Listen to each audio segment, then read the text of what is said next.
கர்த்தருடைய பரிசுத்த நாமத்துக்கு மகிமை உண்டாவதாக.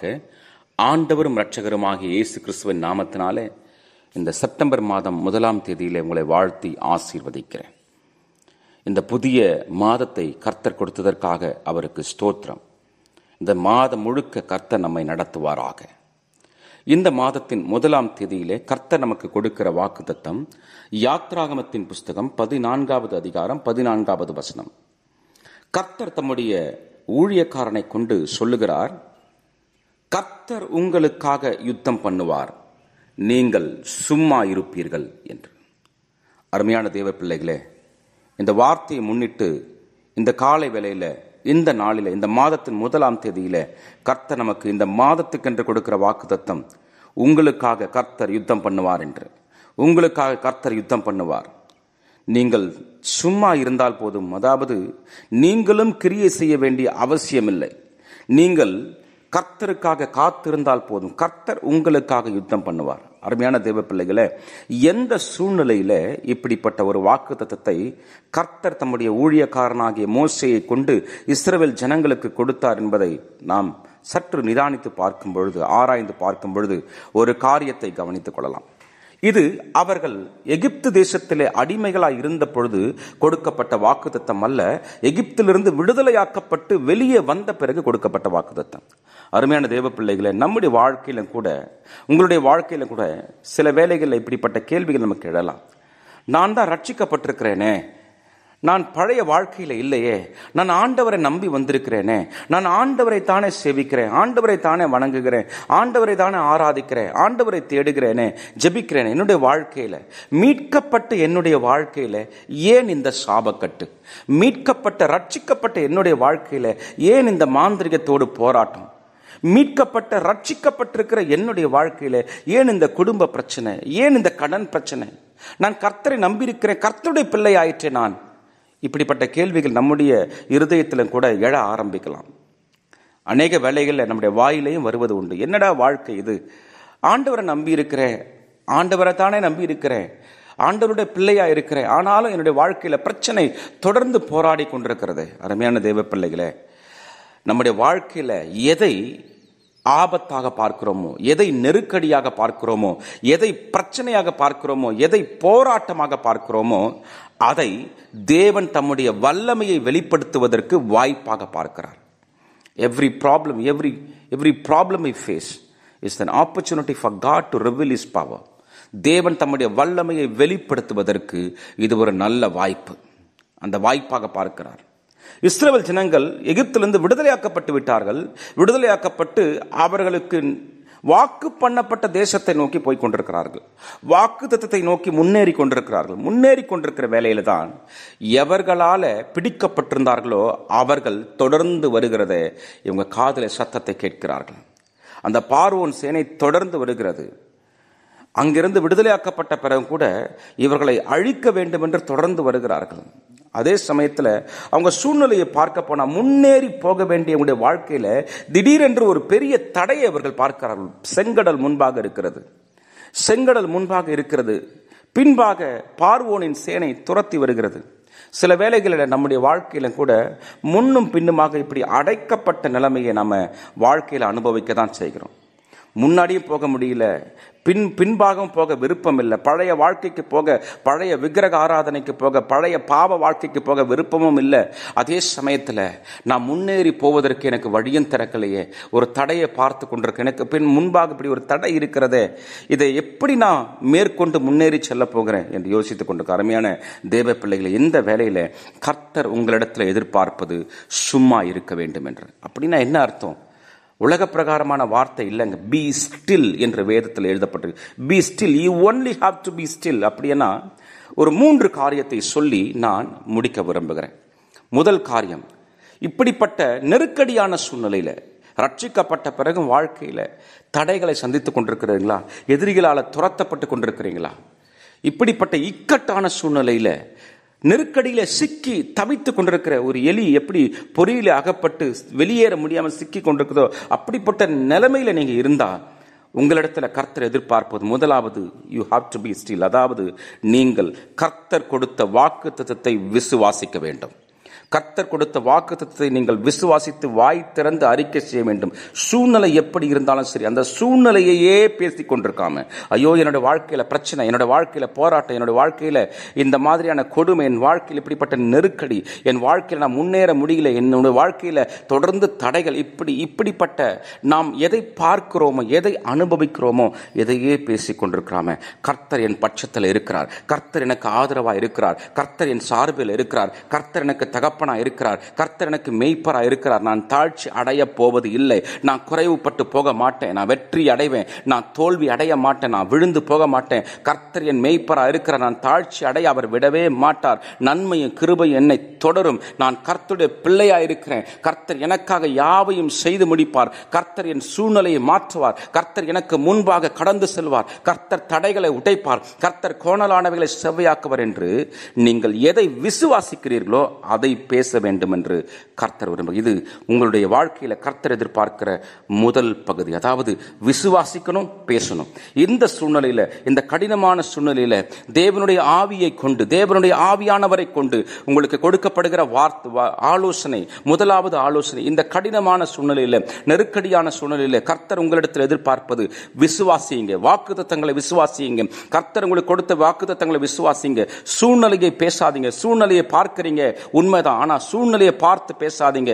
எதை பார்க்கிறீங்களோ அதை பேசாதீங்க, எதை விசுவாசிக்கிறீங்களோ அதை பேசுங்க. பேசிக்கொண்டே இருங்க, பேசிக்கொண்டே இருங்க. வேதத்தில் ஒரு சகோதரியை பார்க்கிறோம். மார்க்கு சுவிசேஷ புஸ்தகம் 5வது அதிகாரத்தில் 12 வருடமா சரீரத்திலிருந்து உதிர போக்கு, ரத்தம் போய்கொண்டே இருக்கிறது. நாளுக்கு நாள் நிலைமை மோசமாகி கொண்டே இருக்கிறது. அந்த சகோதரி தன்னிடத்தில் இருந்த எல்லா பணத்தையும் மருத்துவத்துக்காக செலவழித்தால் ஒன்று முன்னேற்றம் இல்லை, வாழ்க்கையில ஒரு நிம்மதியும் இல்லை. அவள் இருந்த பணம் எல்லாவற்றையும் இழந்தா, எல்லா ஆரோக்கியமும் போயிருச்சு. பலவீனப்பட்டு என்று மரணம் நேரிடுமோ என்ற சூழ்நிலை, நம்பிக்கையெல்லாம் இழந்து, பணத்தை எல்லாம் இழந்து, ஆரோக்கியத்தை இழந்து, நம்பிக்கையற்ற சூழ்நிலையில வாழ்ந்து கொண்டிருந்த அந்த நேரத்தில் தானே யாரோ ஒருவர் இயேசுவை பற்றி அந்த சகோதரிக்கு அறிவித்தார்கள். யாரோ ஒருவர், யார் அறிவித்தார் என்று தெரியல, யார் அறிவித்தார் எழுதப்படல, ஆனால் யாரோ ஒருவர் அவங்க இருந்த இடத்துல போய் இயேசுவை பற்றி அறிவித்தார்கள். என்ன நடந்தது தெரியுங்களா? அந்த சகோதரி இயேசுவை விசுவாசிக்க ஆரம்பித்தான். விசுவாசிக்கிறது மாத்திரமல்ல, தனக்குள்ள இருந்த விசுவாசத்தை அவள் இருந்த நிலைமையில வாய் திறந்து பேச ஆரம்பிச்சா. பேசிக்கொண்டே இருந்தாள் என்று வேதாகமம் சொல்லுகிறது. கிரேக்க வேதாகமத்தில் அந்த வசனத்தை வாசிக்கும் பொழுது she kept on saying, அவ வாய் திறந்து பேசிக்கொண்டே இருந்தா. ஒரு பக்கம் சரீரத்தில் வேதனை, ஒரு பக்கம் சரீரத்தில் போராட்டம், ஒரு பக்கம் சரீரத்தில் ரத்தம் போயிட்டே இருக்கு, பலவீனம் இருக்கு. ஆனா இன்னொரு பக்கம் அவ வாய் திறந்து பேசுறா, நான் வேதனைப்படுறேன், என் சரீரத்தில் ரத்தம் போகுது, எனக்கு பலவீனம். இப்படி பேசாம அவள் சொல்லு, நான் அவருடைய வஸ்திரத்தை ஆகிலும் தொட்டால் சொஸ்தமாவேன், நான் அவருடைய வஸ்திரத்தை ஆகிலும் தொட்டால் சொஸ்தமாவேன், அவரை தொட விரும்புகிறேன், ஒருவேளை முடியாம போனாலும் நான் அவருடைய வஸ்திரத்தையாவது தொடுவேன், அப்படி தொட்டால் சொஸ்தமாயிடுவேன். அவர் பாருங்கள், அந்த சூழ்நிலை, கடினமான சூழ்நிலை, இந்த சகோதரி தேர்ந்தெடுத்தது சூழ்நிலையை பேசுவது அல்ல. இந்த சகோதரி சூழ்நிலையை பேசிக் கொண்டிருந்திருக்கலாம், இந்த சகோதரி தன் வாழ்க்கையில் அனுபவித்துக் கொண்டிருந்த வேதனையை பேசிக் கொண்டிருந்திருக்கலாம். ஆனா அதற்கு பதிலாக இந்த சகோதரி தேர்ந்தெடுத்தது விசுவாசத்தை பேசுவது. ஆண்டவர் அவரை தொட்டா சுகமாக சொல்லிக் கொண்டே இருந்தார். ஆண்டவர் அவள் இருந்த அந்த ஊருக்கே தேடி வந்து அவள் தொடுவதற்கு வாய்ப்பு கொடுத்து, இன்ஸ்டன்டா, உடனடியாக அவளுடைய உதிரப்போக்கை நிறுத்தி அவளுக்கு ஆரோக்கியத்தை கர்த்தர் கொடுத்தார். அருமையான தேவ பிள்ளைகளே, நீங்கள் சும்மா இருப்பீர்கள், கர்த்தர் உங்களுக்காக யுத்தம் பண்ணுவார் என்று வாக்கு பண்ணப்பட்டிருக்கிறது. கர்த்தர் உங்களுக்காக யுத்தம் பண்ணுவார். இது கர்த்தர் செய்கிற வேலை. நீங்கள் சும்மா இருக்க வேண்டும், இது நாம் செய்கிற வேலை. என்ன செய்ய வேண்டும்? முதலாவது விசுவாசிக்கிறதை மாத்திரம் வாய் திறந்து பேச வேண்டும். இரண்டாவது காரியமாக கர்த்தருக்காக காத்திருக்க வேண்டும். வேத வசனத்தில் ஏசாயா தீர்க்கதரிசன புஸ்தகத்தில் எழுதப்பட்டிருக்கிறது, கர்த்தருக்கு காத்திருக்கிறவர்களோ புது பலன் அடைவார்கள் என்று. சங்கீத புஸ்தகங்கள் எழுதப்பட்டிருக்கிறது, எனக்கு காத்திருக்கிறவர்கள் வெட்கப்படுவது இல்லை என்று. தமக்கு பயந்து தமது கிருபைக்கு காத்திருக்கிறவர்கள் மேல் கர்த்தர் பிரியமாய் இருக்கிறார் என்று எழுதப்பட்டிருக்கிறது. நான் கர்த்தர், எனக்கு காத்திருக்கிறவர்கள் வெட்கப்படுவதில்லை என்று ஆண்டவர் வாக்கு பண்ணியிருக்கிறார். அதனால இரண்டாவது காரியமாக ஆண்டவர் உங்களிடத்தில் எதிர்பார்ப்பது, நீங்கள் அவர் கிரியை செய்யும் வரை காத்திருக்க வேண்டும். அவர் தம்முடைய கரத்தை நீட்டும் வரை நிச்சயமாக உங்களுக்கு முன்பாக தடை போல நிற்கிற செங்கடல் பிளக்கத்தான் போகிறது.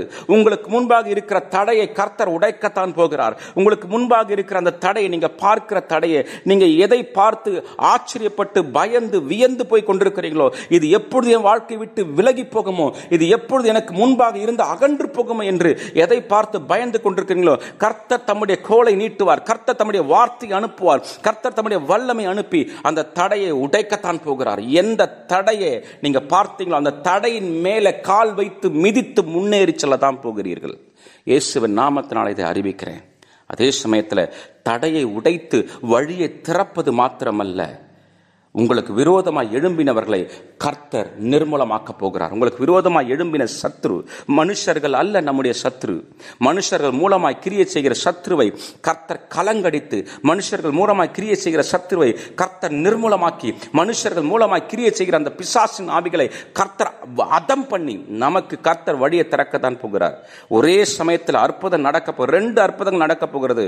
நமக்கு முன்பாக வழி திறக்க போகிறது. அதே சமயத்தில் நம்மை ஒடுக்க முயற்சி பண்ணின சத்ருவை கர்த்தர் முறியடித்து போடத்தான் போகிறார். முதலாவது விசுவாசிங்க. விசுவாசித்து என்ன விசுவாசிக்கிறீங்களோ அதை மாத்திரம் வாய் திறந்து பேசிக்கொண்டே இருங்க. 2வது காரியமாக, நீங்க கர்த்தருக்காக கர்த்தர் அற்புதம் செய்வார் என்று காத்திருங்க. அவர் கிரியை செய்கிற வரைக்கும் காத்திருங்க. 3வது காரியமாக, மாம்சத்துல எதையும் செய்யாதீர்கள். மாம்சத்தில், உங்களுடைய புத்தியில ஏவப்படுகிறபடி, உங்களுடைய அனுபவம் சொல்லுகிறபடி, மனுஷர்கள் கொடுக்கிற ஆலோசனையின்படி எதுவும் செய்யாம கர்த்தர் கொடுக்கிற ஆலோசனையை நீங்க கேட்டு செவி கொடுத்து அதற்கு கீழ்ப்படிய முயற்சி பண்ணுங்க. முதல் காரியமாக விசுவாசிக்கிறத பேசுங்க. 2வது, கர்த்தர் கிரியை செய்கிற வரைக்கும், கர்த்தர் அற்புதம் செய்கிற வரைக்கும் காத்திருங்க. 3வது, மாம்சத்துல உங்க சொந்த புத்தியின்படி எதையும் செய்யாம கர்த்தர் கொடுக்கிற ஆலோசனையை கேட்டு அதன்படி செய்யுங்க. இந்த 3 காரியங்களையும் நீங்க செய்வீர்களானால் கர்த்தர் நிச்சயமாக தம்முடைய வல்லமையை வெளிப்படுத்துவார். இந்த சூழ்நிலையின் மத்தியில், இந்த சூழ்நிலை உங்களை அழித்து விடுமோ என்று பயப்படுறீங்க இல்லையா? ஆனால் கர்த்தருடைய வார்த்தை சொல்லுகிறது, இல்லை, இந்த சூழ்நிலையை நீங்கள் மேற்கொள்ளத்தான் போகிறீர்கள். இந்த சூழ்நிலையை மேற்கொண்டு நீங்கள் ஜெயம் பெறத்தான் போகிறீர்கள். எந்த சூழ்நிலை உங்க சாட்சி கெடுத்துச்சோ, எந்த மாதிரியான இப்படிப்பட்ட சூழ்நிலை உங்க சாட்சி கெட்டு போக, உங்களுடைய சாட்சி கெட்டுப்போக காரணமா இருந்துச்சோ, இதே பகுதியில, இதே காரியத்தில், இதே ஜனங்கள் மத்தியில கர்த்தர் உங்களை அற்புத சாட்சியாக நிறுத்தத்தான் போகிற காரணம், அவர் தம்முடைய வல்லமையை வெளிப்படுத்த விரும்புவார். அவர் தம்முடைய வல்லமையை வெளிப்படுத்த விரும்புகிறார். வேத வசனம் சொல்லுகிறது, இயேசு கிறிஸ்து நேற்றும் இன்றும் என்றும் மாறாதவராய், நேற்றைக்கு அற்புதம் செய்த தெய்வம், நேற்றைக்கு அந்த இஸ்ரவேல் ஜனங்களுக்கு அற்புதம் செய்த தெய்வம் இன்றைக்கு உங்களுக்கும் அற்புதம் செய்வார். உங்களிடத்தில் விசுவாசத்தை எதிர்பார்க்கிறார். உங்களிடத்தில் காத்திருக்குதலை எதிர்பார்க்கிறார். உங்களிடத்தில் நீங்கள் தேவ ஆலோசனை கேட்டு அதன்படி மாத்திரம் செய்வீர்கள் என்று எதிர்பார்த்து காத்திருக்கிறார். விசுவாசிப்போம், காத்திருப்போம், தேவ ஆலோசனைக்கு, தேவ சத்தத்துக்கு கீழ்ப்படிவோம். கர்த்தர் இந்த நெருக்கடியான சூழ்நிலையையே, இந்த பிரச்சனையையே, இந்த போராட்டத்தையே நமக்கு ஆசீர்வாதமாய் மாற்றி நம்மை சாட்சியாய் நிறுத்துவாராக. ஜெபிப்போமா? கிருபையுள்ள அன்பு தகப்பனே, உயிர்த்தெழுந்த இயேசு கிறிஸ்துவின் வல்லமையுள்ள நாமத்தினால இந்த வசனத்தை, இந்த சத்தியத்தை கேட்ட ஒவ்வொரு தேவ பிள்ளைக்காக ஜெபிக்கிறேன். ஆண்டவரே, முதல் முறையாக இந்த சத்தியத்தை, ஆண்டவரே இந்த வசனத்தை, ஆண்டவரே இந்த செய்தியை கேட்கிற ஒவ்வொருவருக்காக ஜெபிக்கிறேன். எந்த பகுதியில சிக்கி, எந்த பகுதியில போராடி கொண்டிருக்கிறார்களோ, எந்த பகுதியில அப்பா ஜெயம் பெற முடியாம தவித்துக் கொண்டிருக்கிறார்களோ, எந்த காரியத்தை மேற்கொள்ள முடியாம தவித்துக் கொண்டிருக்கிறார்களோ அந்த பகுதியில் கர்த்தர் அற்புதம் செய்யுங்க. நீங்க இன்றைக்கு வாக்கு பண்ணிருக்கிறீங்க, கர்த்தர் உங்களுக்காக யுத்தம் பண்ணுவார், நீங்கள் சும்மா இருப்பீர்கள் என்று. அந்த வார்த்தையின்படி ஆண்டவரே, நீர் எங்களுக்காக யுத்தம் பண்ணுகிற நல்ல தெய்வம், எங்கள் யுத்தங்களை எங்களுக்காக நடத்துகிற நல்ல தெய்வம். நாங்கள் இதுவரைக்கும் யுத்தம் பண்ணாமல் தான் ஜெயித்தோம், இனிமேலும் யுத்தம் பண்ணாமலே ஜெயிப்போம். கர்த்தர் எங்களுக்காக யுத்தம் பண்ணுவார். ஆண்டவரே, அதை விசுவாசிக்கிறோம், அதை விசுவாசித்து அறிக்கை செய்வோம், காத்திருப்போம், உம்முடைய ஆலோசனை கேட்டு கீழ்ப்படிவோம். கர்த்தர் எங்களை சாட்சியாய் நிறுத்துவீர். உம்முடைய நாமத்தை நீர் மகிமைப்படுத்திக் கொள்வீர். உம்முடைய கரத்தில் எங்கள் யாவரையும் ஒப்புக் கொடுக்கிறோம். ஆளுகை செய்யுங்க, ஆசீர்வதிங்க. ஆண்டவராகிய இயேசு கிறிஸ்துவின் நாமத்தில் ஜெபிக்கிறோம் நல்ல பிதாவே. ஆமேன், ஆமேன், ஆமேன். May God bless you.